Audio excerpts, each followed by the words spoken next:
The rhythmic clatter of wheels against steel tracks created a hypnotic symphony as the Atlantic Express carved its path through the moonless night of October 15th, 1947.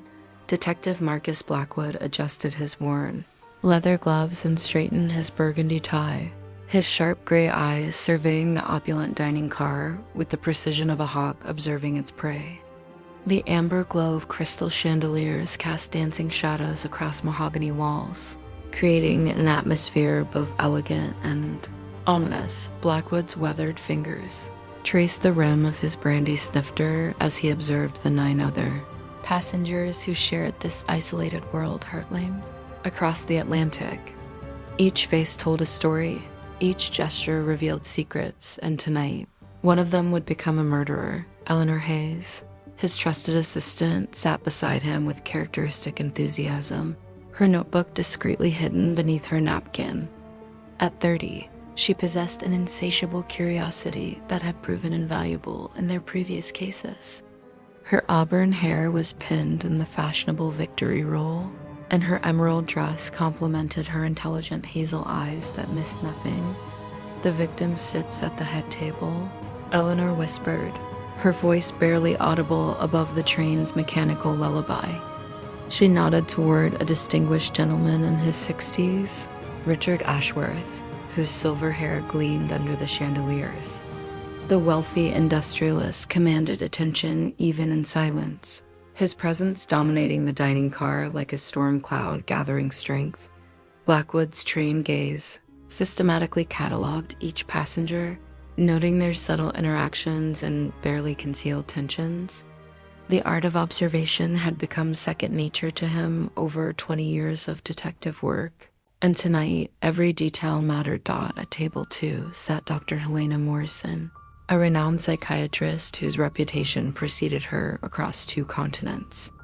Her raven black hair was swept into an elegant chignon, and her crimson lips curved in what could be mistaken for a smile if one ignored the ice in her steel blue eyes. She held her wine glass with surgical precision, occasionally glancing toward Ashworth with an expression that suggested their acquaintance ran deeper than casual pleasantries. "Inspector." Carter entered the dining car with the measured stride of authority, his tall, athletic frame filling out his navy suit perfectly. The Scotland Yard detective's dark skin gleamed with a subtle sheen of perspiration despite the cool evening air, suggesting an underlying tension that his professional demeanor couldn't entirely mask. Blackwood had worked with Carter on 3 previous cases, and their mutual respect had evolved into an unlikely friendship built on shared dedication to justice. "Evening, Blackwood," Carter murmured as he passed their table, his voice carrying the refined accent of his Cambridge education. "Quite the distinguished passenger list tonight." "Indeed," Blackwood replied, twirling his distinctive mustache thoughtfully. "One might say suspiciously distinguished. The remaining passengers created a fascinating tableau of potential motives and hidden connections." Lady Margaret Pemberton, the aging aristocrat, sat ramrod straight despite her 73 years, her pearl necklace catching the light as she gestured emphatically during conversation. Her companion, James Crawford, a nervous accountant in his 40s, kept checking his pocket watch with obsessive regularity, sweat beading on his receding hairline despite the comfortable temperature. Victoria Sterling commanded attention at table 4, her platinum blonde hair styled in perfect finger waves that framed her heart-shaped face. The famous actress wore a midnight blue gown that accentuated her hourglass figure, but Blackwood noticed how her sapphire eyes never quite met anyone's gaze directly, always starting away as if harboring guilty secrets. Professor William Hartwell occupied the corner table, his scholarly appearance enhanced by wire-rimmed spectacles that constantly slipped down his prominent nose. At 55, the archaeologist possessed the perpetually distracted air of academia, yet Blackwood detected a sharp intelligence behind those myopic eyes that suggested depths beyond dusty artifacts and ancient civilizations. The most intriguing figure was Father Benedict O'Sullivan, whose clerical collar seemed to provide little comfort, judging by his fidgeting hands and darting glances. The Irish priest appeared younger than his 42 years, with prematurely gray hair and worry lines that spoke of burdens beyond the confessional booth. Thomas Reed, the train conductor, moved through the dining car with practiced efficiency, ensuring each passenger's needs were met while maintaining the professional distance required of his position. His weathered face and calloused hands testified to decades of railway service, yet something in his gray eyes suggested tonight held special significance beyond routine. Passenger care. As the evening progressed, Blackwood observed the intricate dance of social interaction with growing fascination. Dr. Morrison engaged Ashworth in what appeared to be heated discussion, their voices too low to discern words, but their body language screaming of old grievances and fresh wounds. Lady Pemberton's aristocratic composure cracked momentarily when she noticed Victoria Sterling's jewelry, her eyes narrowing with unmistakable recognition and disapproval.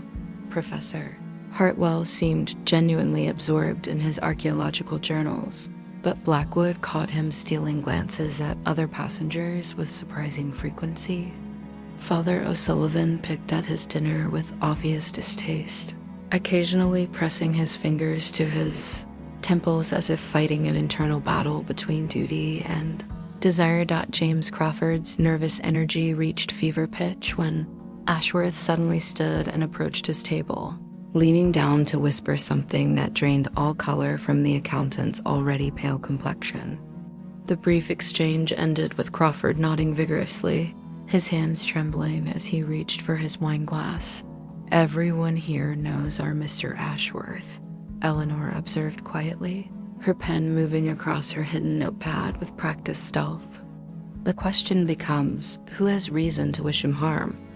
Blackwood's experienced eye caught subtle details that others might miss. The way Dr. Morrison's surgical hands clenched when Ashworth laughed at something Lady Pemberton said. How Victoria Sterling's famous smile faltered whenever the industrialist's gaze fell upon her.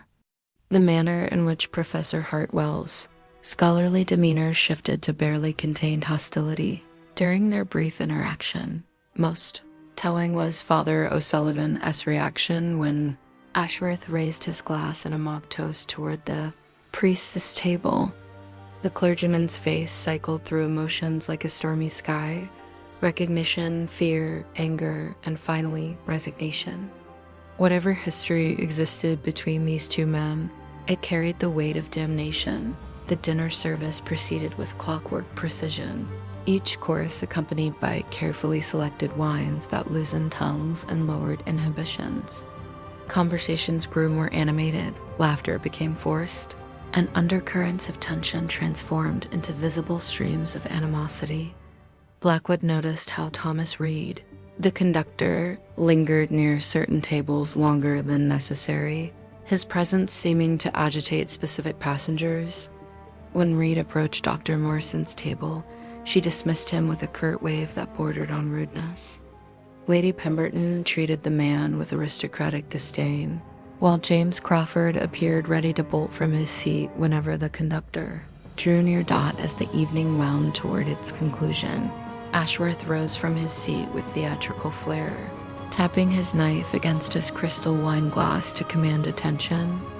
The resulting chime cut through conversations like a blade through silk, and every eye turned toward the industrialist. "Ladies and gentlemen," Ashworth began, his voice carrying the authority of one accustomed to commanding boardrooms and controlling destinies, "I trust you're all enjoying this magnificent journey across the Atlantic. Tomorrow we shall arrive in London, but tonight we find ourselves suspended between two worlds, united in this floating sanctuary of luxury and comfort." His words carried undertones that made several passengers shift uncomfortably. Dr. Morrison's knuckles whitened around her wine glass, while Father O'Sullivan's lips moved in what might have been silent prayer. Victoria Sterling's theatrical smile never wavered, but Blackwood noticed her breathing had become shallow and rapid. "Some of you may wonder why," We've all found ourselves on this particular voyage, Ashworth continued, his eyes surveying each face with predatory satisfaction. Coincidence is such a fascinating concept, don't you think? The random convergence of lives, the unexpected reunion of old acquaintances, the settling of outstanding debts. James Crawford dropped his fork with a clatter that echoed through the suddenly silent dining car. Professor Hartwell removed his spectacles and cleaned them with obsessive precision, while Lady Pemberton's aristocratic mask slipped to reveal genuine fear. But I digress. Ashworth concluded with a smile that never reached his cold blue eyes. Please continue enjoying your evening. Sweet dreams, my fellow travelers. I have a feeling tomorrow will bring ... revelations. Industrialist's departure left behind a wake of palpable tension. Conversations resumed, but the earlier conviviality had evaporated like morning mist. One by one, passengers began excusing themselves, retreating to their private compartments with nervous glances and whispered goodnights. Dr. Morrison was first to leave, her exit marked by rigid posture and controlled breathing that suggested barely contained fury. Father O'Sullivan followed closely, his clerical collar seeming to choke him as he hurried from the dining car. Victoria Sterling made her departure with characteristic theatrical flair, but Blackwood detected genuine distress beneath her performance. Lady Pemberton and James Crawford left together, their hushed conversation indicating conspiracy or shared concern. Professor Hartwell gathered his journals with academic precision, yet his hands shook slightly as he organized his papers. Thomas Reed began clearing tables with mechanical efficiency, but his movements lacked their earlier grace. As the dining car emptied, Blackwood and Eleanor remained seated, processing the evening's revelations. Inspector Carter approached their table, settling into a vacant chair with the weary sigh of a man who sensed impending trouble. Quite the performance, Carter observed, loosening his tie slightly. Our Mr. Ashworth certainly knows how to make an impression. Indeed, Blackwood replied, his voice thoughtful. The question becomes whether his dramatic flair will prove his undoing. Eleanor closed her notebook discreetly, having captured every nuance of the evening's interactions. The tension was thick enough to cut with a knife, she murmured, then paused at her unfortunate choice of words. The three investigators lingered as the dining car lights dimmed, each lost in contemplation of the psychological warfare they'd witnessed. The train's rhythmic motion seemed to accelerate, as if sensing the approaching storm. At precisely 11:47 p.m., a blood-curdling scream shattered the night's tranquility, echoing through the corridors like a banshee's wail. The sound came from the direction of the passenger compartments, specifically from the hallway housing Ashworth's luxurious suite. Blackwood was on his feet instantly, his detective instincts overriding the shock that had frozen the others momentarily. Eleanor grabbed her notebook while Carter reached for his service weapon, all three racing toward the source of the terrifying cry. They found Thomas Reed standing outside Ashworth's compartment, his face white with shock and his hands trembling uncontrollably. The conductor's professional composure had completely shattered, leaving behind a man confronting his worst nightmare. He's dead, Reed stammered, pointing toward the open doorway with a shaking finger. 9 stab wounds. The knife. It's still there. Blackwood approached the threshold with careful steps, his trained eye already cataloging details that would prove crucial to solving this puzzle. The scene that greeted him was both shocking and strangely theatrical, as if someone had staged a grand finale to the evening's performance. Richard Ashworth lay sprawled across his bed, his expensive silk pajamas soaked with blood that had pooled beneath his body. True to Reed's description, 9 wounds marked his torso, each placed with surgical precision that suggested either medical knowledge or practice skill. The murder weapon, an ornate letter opener with an ivory handle, protruded from the center of his chest like a gruesome exclamation point. Compartment itself told a story of struggle and calculation. Furniture had been overturned, suggesting resistance, yet certain items remained perfectly positioned, indicating staging. A half-empty brandy snifter sat on the nightstand, its contents likely containing evidence of the killer's methodology. As Carter began securing the crime scene and Eleanor documented initial observations, Blackwood's mind raced through possibilities and probabilities. 9 stab wounds suggested passion and rage, yet the precise placement indicated cold calculation. The theatrical staging pointed toward someone with dramatic flair, while the surgical precision suggested medical or anatomical knowledge. The real question wasn't who wanted Richard Ashworth dead. Based on the evening's observations, the answer was everyone. The challenge would be determining who possessed both the means and opportunity to transform desire into deadly action. And whether this murder represented individual vengeance or collective justice, one thing was certain: their isolated journey across the Atlantic had become a floating crime scene, and among the remaining passengers lurked a killer whose performance was just beginning. The compartment's luxury appointments contrasted grotesquely with the violence that had unfolded within its confines. Persian rugs, now stained crimson, had been imported at considerable expense. Crystal decanters remained undisturbed on their silver tray, suggesting the killer had shown remarkable restraint or calculated precision in their movements.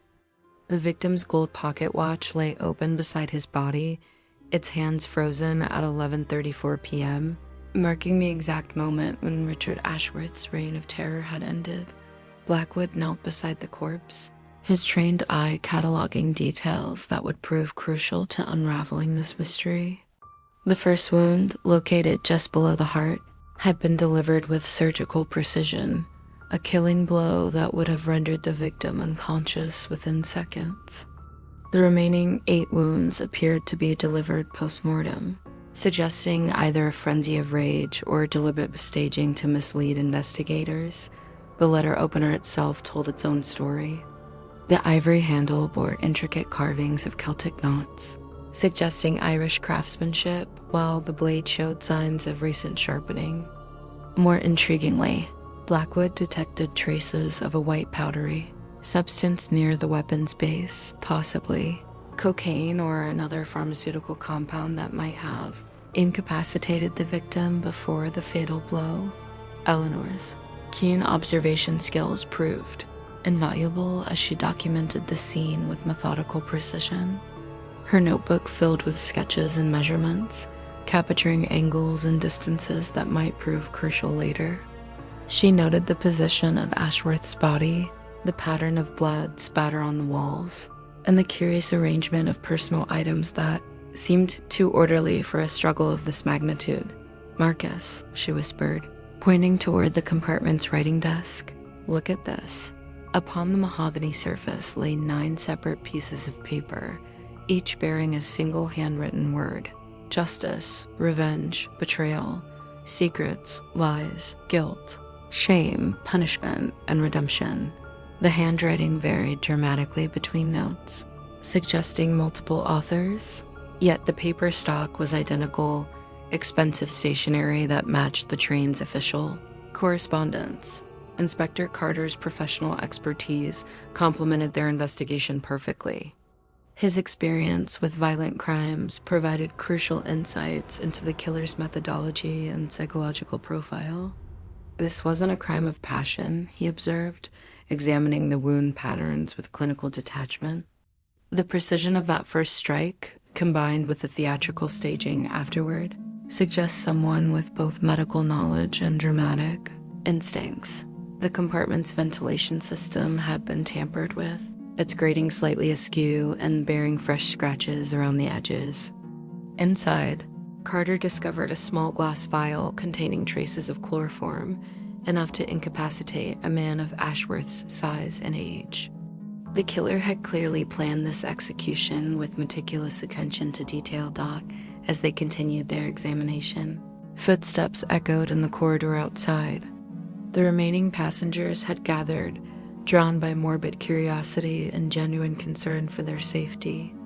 Their faces reflected various degrees of shock, fear, and barely concealed satisfaction at Ashworth's demise. Dr. Morrison stood at the forefront, her medical training evident in her calm assessment of the situation.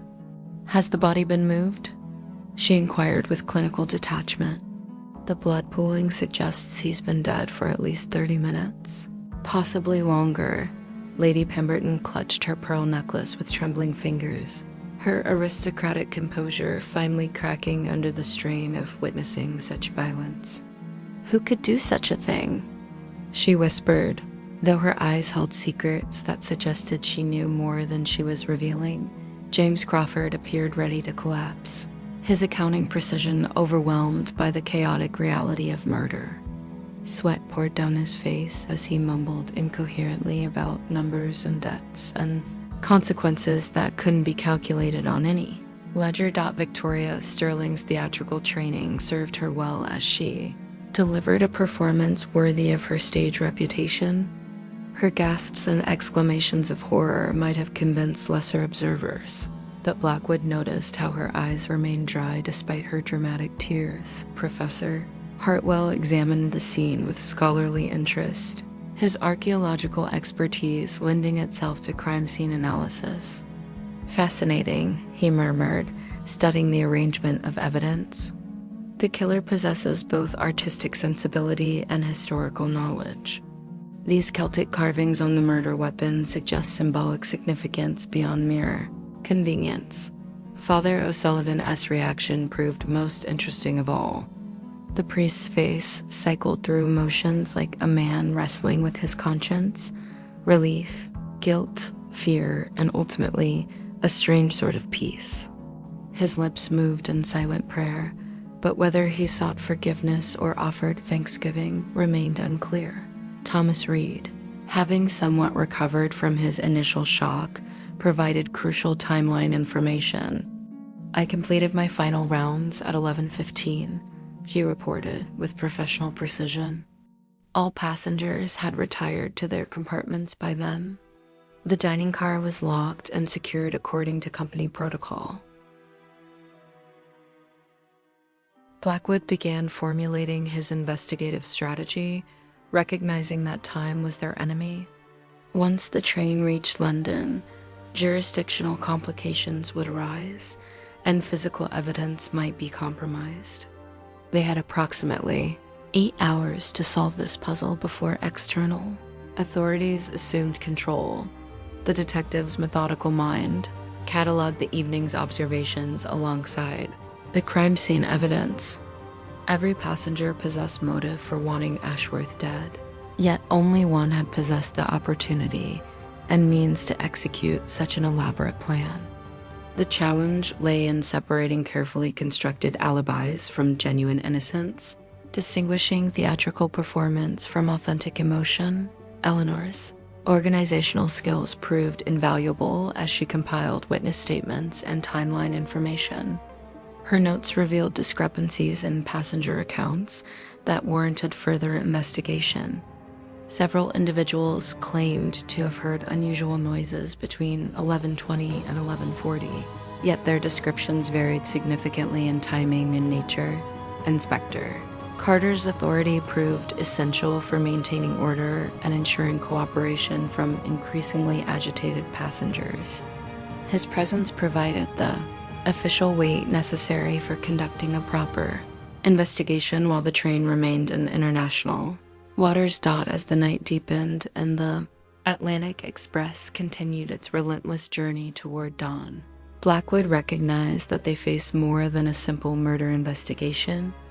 The theatrical nature of Ashworth's death, combined with the symbolic elements and multiple participant involvement suggested by the evidence, indicated a conspiracy of remarkable sophistication and emotional complexity.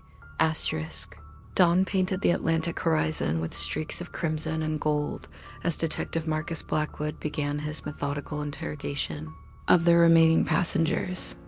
The train's luxury dining car had been transformed into a makeshift interview room, its elegant appointments lending an surreal quality to the grim proceedings that would determine guilt or innocence before they reached London's Victoria Station. Blackwood arranged the passengers in a specific order, his psychological profiling suggesting that certain individuals would crack under pressure more quickly than others.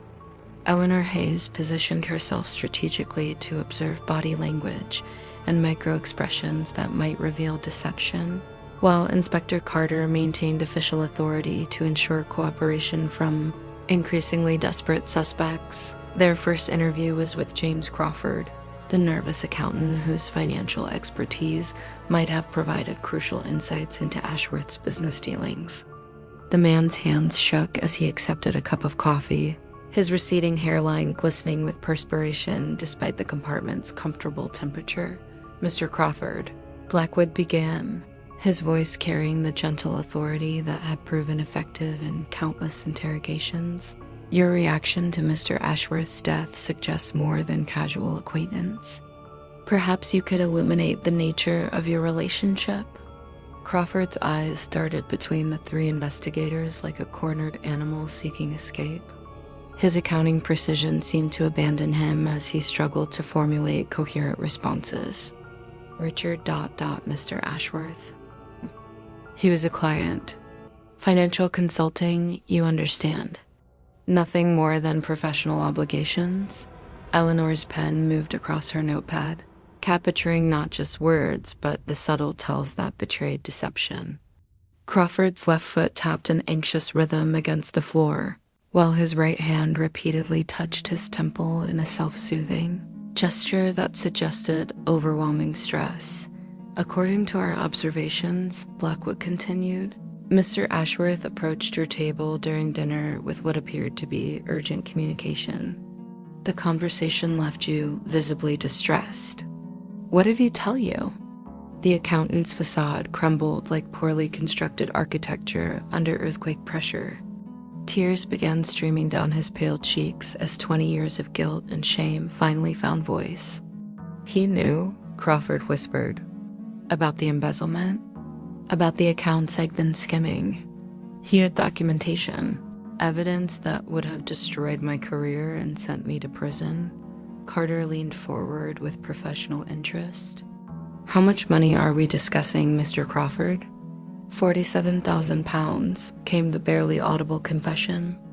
"Over 5 years. Small amounts from multiple accounts, but it accumulated. My wife's medical bills, my daughter's education. I never intended for it to become so extensive." Blackwood's trained mind processed this revelation while maintaining his compassionate demeanor. Crawford possessed clear motive for wanting Ashworth dead, yet the man's emotional state suggested genuine grief rather than calculated relief. What did Mr. Ashworth demand in exchange for his silence? "Everything," Crawford sobbed. "My house, my savings, my retirement fund. He wanted me financially destroyed and professionally ruined. Said it would be a lesson to others who tried to steal from their betters." Eleanor noted how Crawford's hands clenched into fists when he spoke Ashworth's name, indicating suppressed rage that might have motivated murder.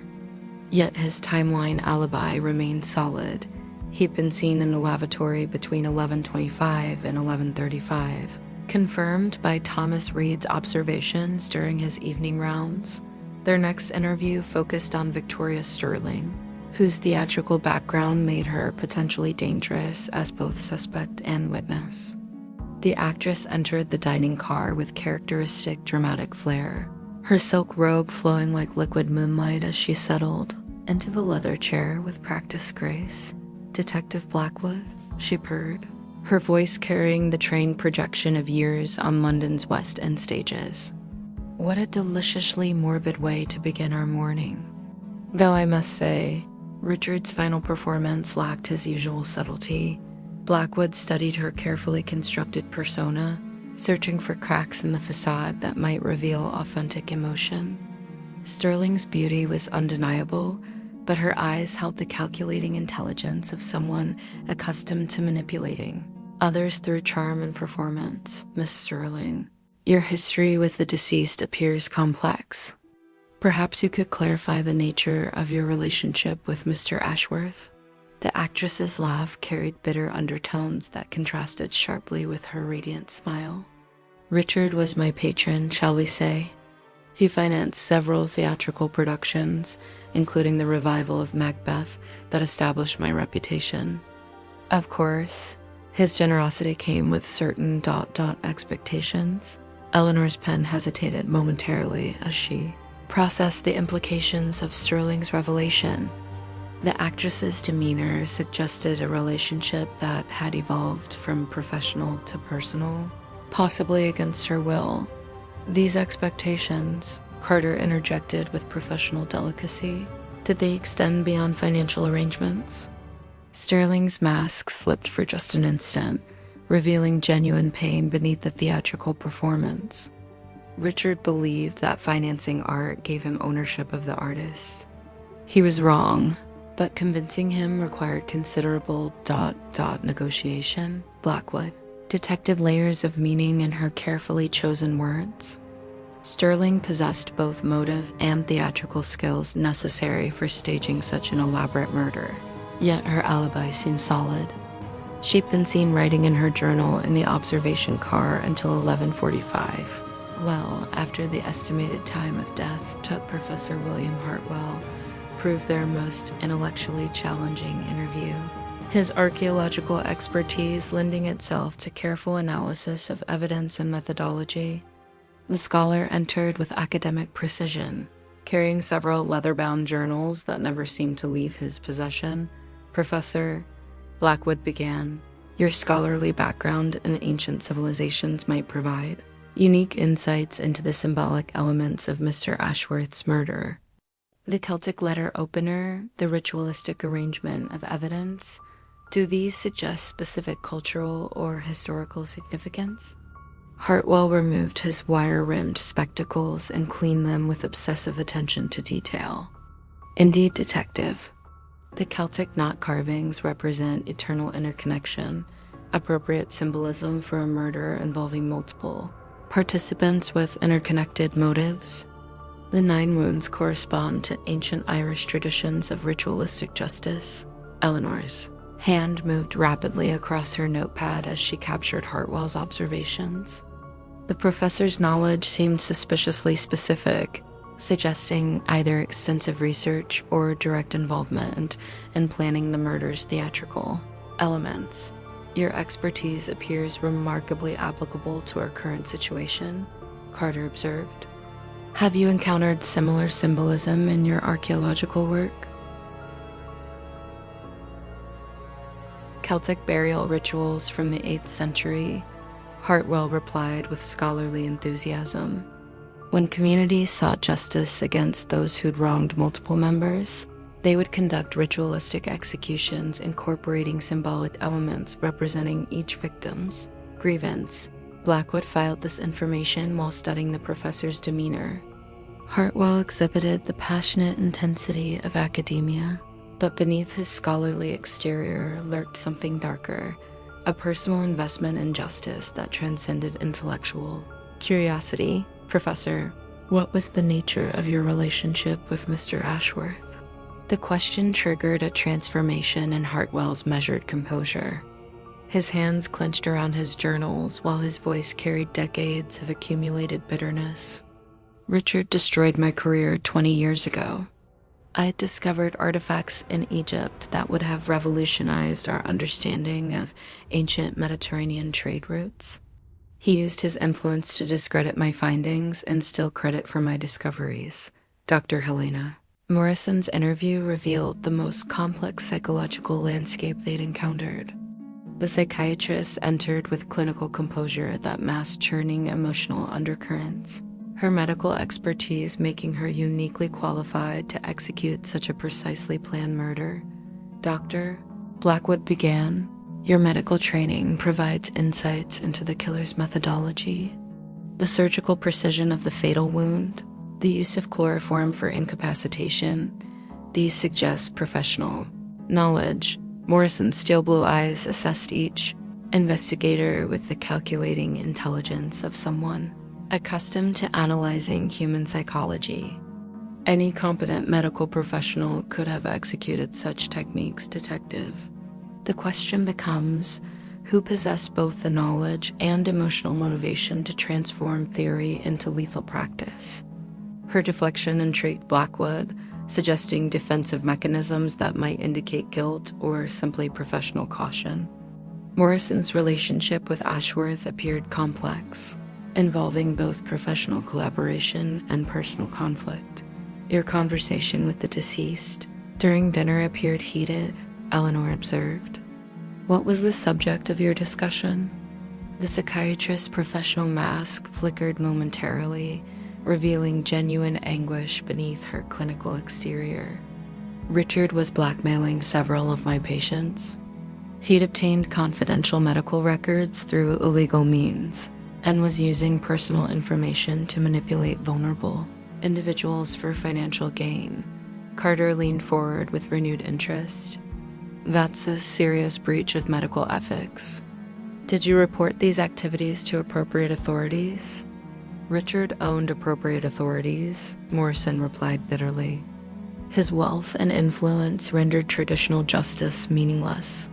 Some situations require more direct intervention. Lady Margaret Pemberton's interview transported them into the rarefied atmosphere of British aristocracy, where honor and reputation mattered more than life itself. The elderly woman entered with dignity intact despite her obvious distress, her pearl necklace catching the morning light as she settled into the chair with practiced grace. Lady Pemberton, Blackwood began respectfully. Your reaction to Mr. Ashworth's presence suggested a history of conflict. Perhaps you could illuminate the source of your disagreement. The aristocrat's composure remained impeccable even as she revealed devastating personal betrayal. Richard destroyed my family's reputation through a calculated campaign of financial manipulation and social sabotage. He orchestrated my late husband's bankruptcy, forcing us to sell ancestral properties that had been in our family for 7 generations. Eleanor noted how Lady Pemberton's aristocratic training allowed her to discuss devastating personal loss with emotional control that might have appeared suspicious in others. Yet her grief was authentic, buried beneath layers of proper breeding and social expectation. The jewelry worn by Miss Sterling, the lady continued, belonged to my grandmother. Richard acquired it during our estate liquidation and gave it to his various mistresses as casual gifts. Seeing family heirlooms adorning that woman's neck was difficult. Father Benedict, O'Sullivan's interview revealed the most disturbing psychological complexity of all. The priest entered with visible internal struggle, his clerical collar seeming to choke him as he grappled with spiritual obligations that conflicted with human justice. Father, Blackwood addressed him with appropriate respect. Your spiritual vocation places you in a unique position regarding confession and forgiveness. Did Mr. Ashworth seek pastoral guidance for his various transgressions?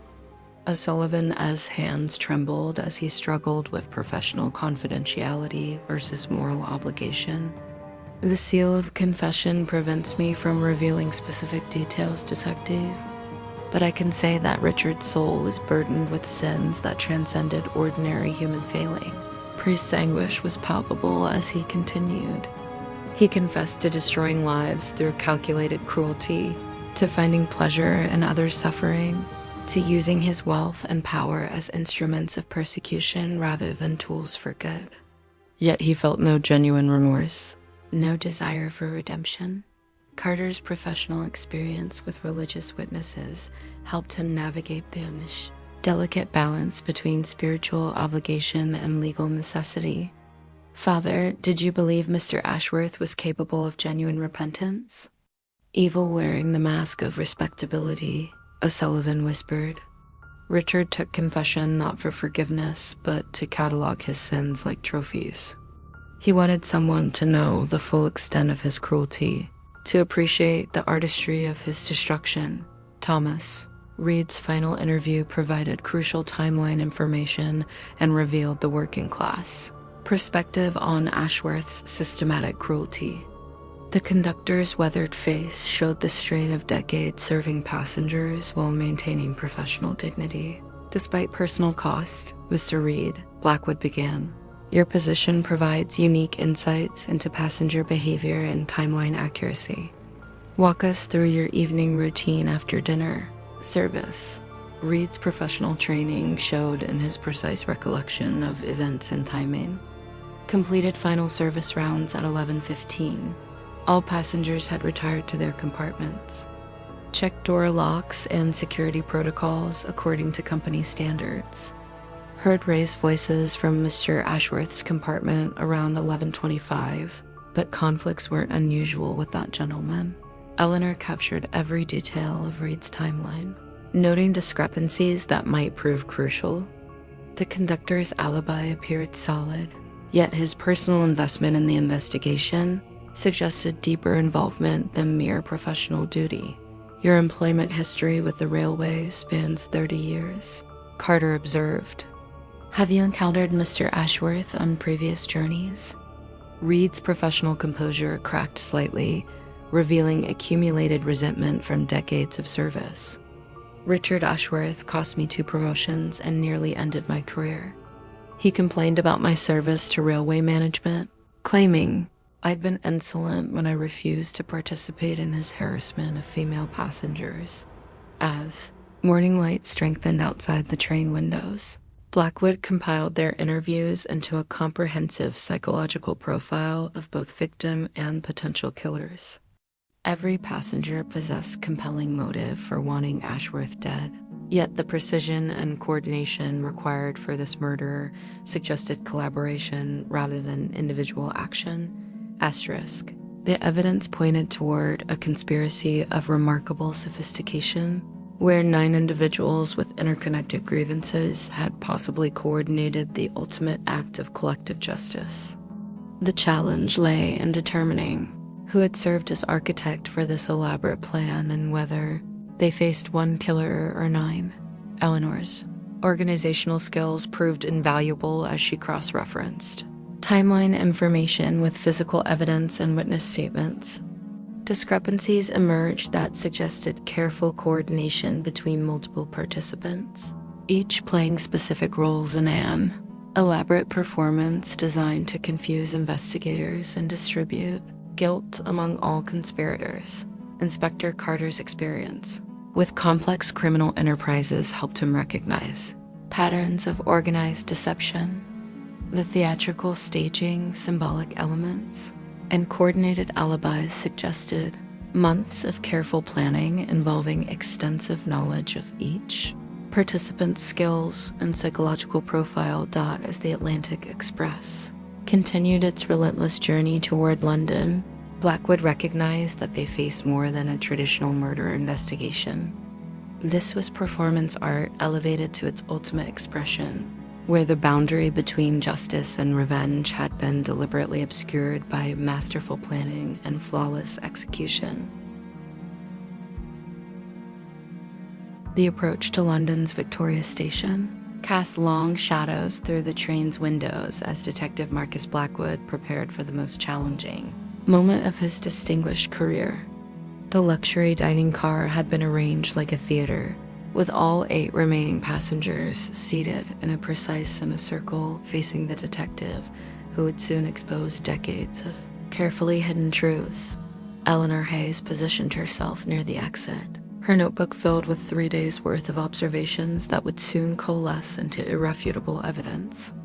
Inspector Carter stood beside the car's entrance, his hand resting casually on his service weapon as he prepared for the inevitable shock and potential violence that would follow Blackwood's revelation. The detective surveyed the assembled faces with practiced precision, noting the subtle tells that betrayed guilt, innocence, fear, and anticipation.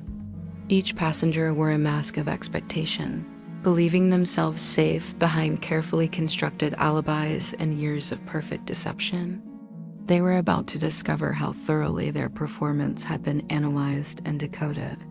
Ladies and gentlemen, Blackwood began, his voice carrying the authority earned through 20 years of solving impossible puzzles. We gather here as our journey nears its end to resolve the mystery of Richard Ashworth's death. What initially appeared to be a straightforward murder has revealed itself as something far more complex and disturbing. Dr. Morrison's fingers drummed silently against her armrest, a nervous habit that contrasted with her professional composure. Professor Hartwell cleaned his spectacles with obsessive precision, while Lady Pemberton maintained aristocratic dignity despite the tremor in her gloved hands. Each face reflected different degrees of anxiety as they awaited judgment. Physical evidence presents a fascinating contradiction, Blackwood continued, beginning his methodical deconstruction of the crime. 9 precise stab wounds suggest frenzied passion, yet their surgical accuracy indicates cold calculation. The Celtic letter opener speaks of Irish symbolism, while the chloroform reveals medical expertise. The theatrical staging points toward dramatic sensibility, yet the precise timing suggests military discipline. James Crawford shifted uncomfortably in his seat, beads of perspiration forming on his receding hairline despite the morning's cool temperature. Father O'Sullivan's lips moved in silent prayer, while Victoria Sterling maintained her theatrical composure with visible effort. Thomas Reed stood at attention near the service entrance, his weathered face betraying decades of accumulated secrets. 9 pieces of paper found in Ashworth's compartment initially suggested multiple participants, Blackwood observed, his gray eyes scanning each face for telltale reactions. Words like justice, revenge, and betrayal seemed to indicate a conspiracy involving all passengers. This conclusion was precisely what the killer intended us to reach. Eleanor's pen moved steadily across her notepad, capturing not just Blackwood's words, but the subtle reactions of each suspect. The actress's breathing had become shallow and rapid, while the professor's academic composure showed hairline cracks of genuine fear. Most intriguingly, Dr. Morrison's clinical detachment had transformed into barely controlled anticipation. However, the detective continued. Closer examination reveals crucial inconsistencies in this conspiracy theory. While everyone possessed compelling motive for wanting Ashworth dead, only one person possessed the unique combination of skills, opportunity, and psychological profile necessary for executing such an elaborate deception: Inspector. Carter's professional instincts heightened as he recognized the approaching climax of Blackwood's investigation. His experience with complex criminal cases had taught him to expect the unexpected, yet even his trained mind struggled to anticipate which of the seemingly guilty passengers would emerge as the true perpetrator. Killer demonstrated extensive knowledge of each passenger's history with Ashworth, suggesting either supernatural insight or months of careful research. They possessed medical expertise sufficient for precise wound placement and pharmaceutical knowledge. They understood Celtic symbolism and archaeological significance. Most importantly, they had intimate access to everyone's psychological vulnerabilities. Blackwood paused dramatically, allowing tension to build as each passenger grappled with the implications of his analysis. The train's rhythmic motion seemed to accelerate as they approached their destination, creating urgency that matched the mounting psychological pressure within the dining car. The chloroform vial hidden in the ventilation system required someone with detailed knowledge of the train's infrastructure. The timing of the murder demanded precise understanding of everyone's evening routines. The theatrical staging needed someone capable of manipulating multiple crime scene elements while maintaining perfect composure under pressure. Dr. Morrison's steel blue eyes had narrowed to calculating slits as she processed Blackwood's logical progression. Her medical training allowed her to appreciate the detective's methodology while simultaneously analyzing potential escape routes and defensive strategies. Yet something in her expression suggested anticipation rather than fear. Most significantly, Blackwood continued, his voice carrying the weight of inevitable revelation. The killer needed intimate psychological knowledge of each passenger's breaking point. They required the ability to manipulate human emotions with surgical precision, to orchestrate confessions and create the perfect atmosphere of collective guilt that would obscure individual responsibility. The detective's gray eyes fixed on each face in turn, studying reactions and cataloging the subtle tells that distinguished genuine shock from performed surprise. Years of experience had taught him that killers often revealed themselves not through dramatic confession but through microscopic failures in their carefully constructed facades. The murder weapon itself provides our crucial clue, Blackwood announced, producing the Celtic letter opener in its evidence bag. This isn't merely a convenient implement of death, it's a precisely chosen symbol loaded with personal significance. The Celtic knots represent eternal interconnection, but they also serve as a signature, a calling card left by someone with intimate knowledge of Irish cultural symbolism. Father O'Sullivan's hands trembled as his eyes fixed on the ornate weapon, recognition dawning across his weathered features.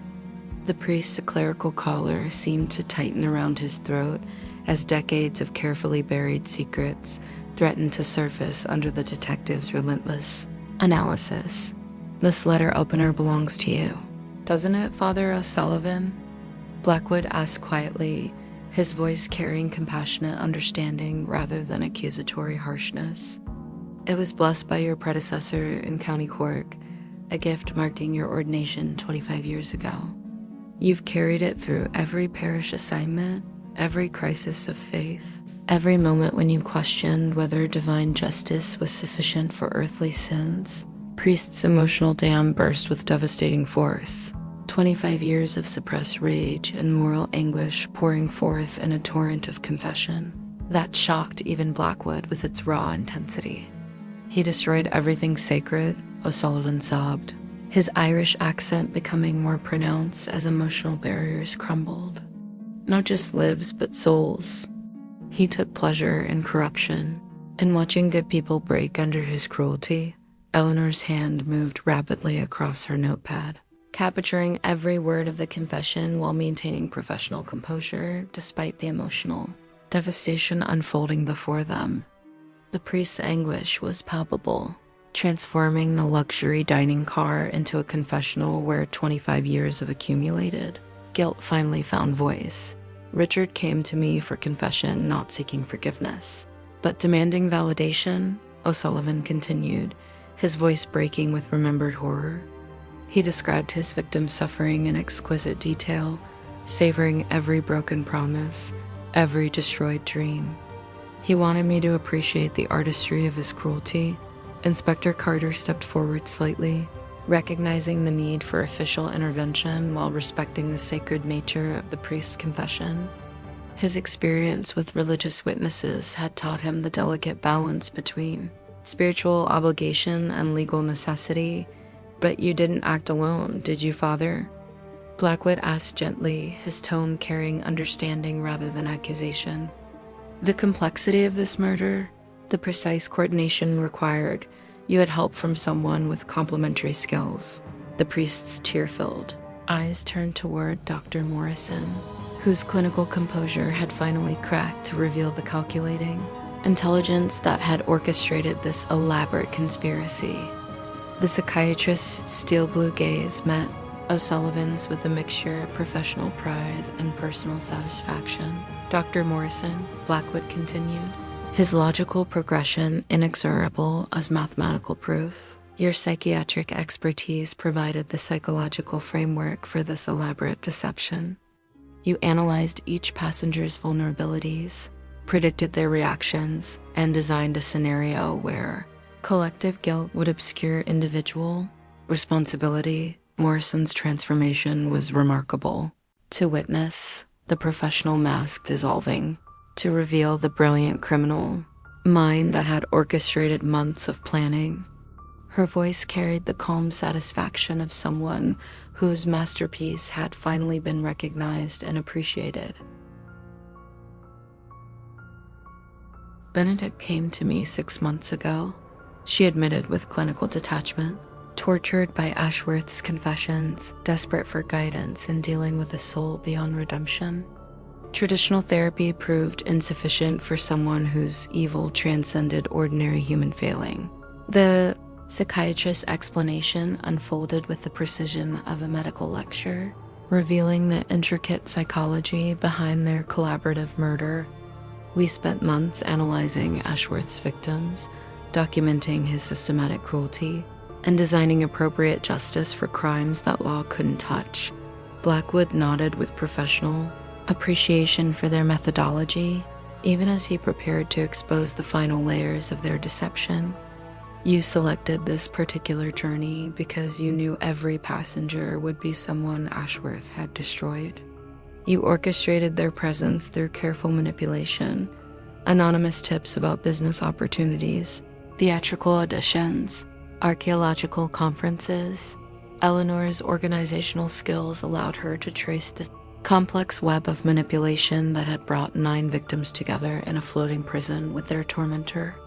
Each passenger had received precisely crafted inducements to book passage on this specific journey, creating the perfect closed-circle mystery.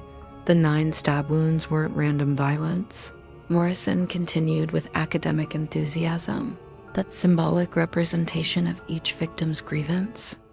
Every wound carried meaning. Every placement told part of Ashworth's story of systematic cruelty spanning decades. Professor Hartwell's archaeological expertise had been exploited without his knowledge, his scholarly research providing the Celtic symbolism that gave deeper meaning to the murder weapon.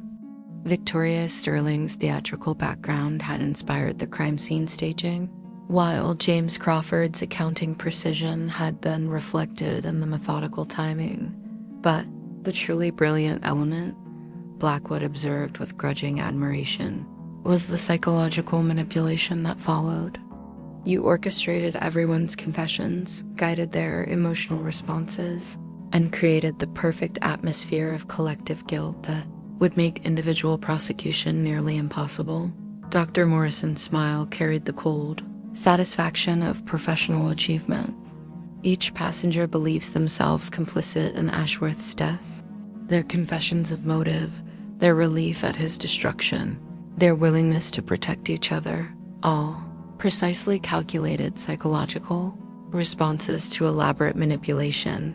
Revelation sent shockwaves through the assembled passengers as they realized how thoroughly they'd been used as unwitting participants in an elaborate performance. Their genuine hatred for Ashworth had been weaponized against them. Their desire for justice transformed into apparent complicity in murder. Father O'Sullivan's role became clear as Morrison's explanation continued. Benedict provided the moral framework that justified our actions, the spiritual validation that transformed murder into divine justice. His access to Ashworth's confessions gave us intimate knowledge of every crime, every victim, every detail needed for perfect psychological manipulation. The priest's tortured conscience had made him the perfect partner for Morrison's calculating intelligence. His genuine anguish over Ashworth's spiritual corruption had provided emotional authenticity that no amount of acting could replicate, while his clerical authority had lent moral weight to their conspiracy. The chloroform was administered during Ashworth's evening brandy. Morrison explained with clinical precision, a simple matter of timing and opportunity, made easier by his arrogant assumption that his victims would never dare retaliate. Thomas Reed's unwitting cooperation had been secured through careful manipulation of his work schedule, ensuring he would discover the body at precisely the right moment to establish timeline parameters that supported their elaborate alibi. Structure. The 9 pieces of paper were my theatrical touch. Morrison emitted with artistic pride. Each word represented a different passenger's grievance, creating the illusion of collaborative planning while actually documenting Ashworth's systematic cruelty. Inspector Carter's professional duty required him to proceed with arrests, despite his personal sympathy for the conspirators' motives. The complexity of their crime demanded legal resolution, regardless of moral justification or emotional satisfaction. Dr. Helena Morrison and Father Benedict O'Sullivan. Carter announced formally, "You are under arrest for the murder of Richard Ashworth. You have the right to remain silent." As the handcuffs clicked into place, Morrison's expression carried no regret, only the satisfied exhaustion of someone whose life's work had finally reached completion. Father O'Sullivan wept openly, whether from relief, guilt, or spiritual resolution remained unclear. The remaining passengers sat in stunned silence as they processed their unwitting participation in an elaborate psychological experiment that had culminated in murder. Their genuine hatred for Ashworth had been used against them, their desire for justice transformed into apparent complicity through masterful manipulation. Eleanor closed her notebook with a sense of professional satisfaction tempered by moral complexity. The case had been solved, justice would be served, yet the ethical implications of the conspirators' actions would linger long after legal proceedings concluded. As the Atlantic Express pulled into Victoria Station, Blackwood reflected on the nature of justice and the thin line between order and chaos that his profession existed to maintain. Sometimes the guilty deserved their fate, but the law existed to prevent society from descending into vigilante chaos. Regardless of individual merit or moral justification, murder of Richard Ashworth would become a landmark case in criminal psychology, studied for decades as an example of collaborative deception and psychological manipulation elevated to art form. Yet for those who had lived through its reality, it would remain a reminder that justice and revenge often wore identical masks.